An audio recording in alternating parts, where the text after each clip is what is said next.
Voting ఎటువైపు పోతుందో మన చేతిలో లేదు.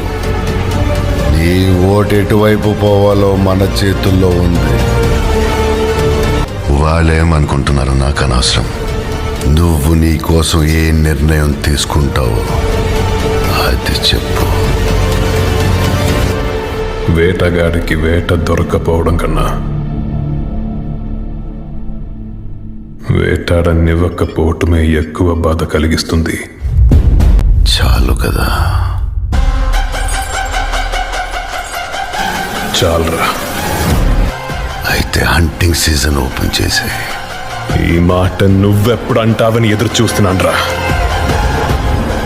కాన్సార్ ఎరుపెక్కాల. మండే నిప్పుతోనైనా వీళ్ళ రక్తంతోనైనా. కాలే మంటల్లో ఉండే ఎరుపు కన్నా పారే రక్తంలో ఉండే ఎరుపే అందంగా ఉంటుంది.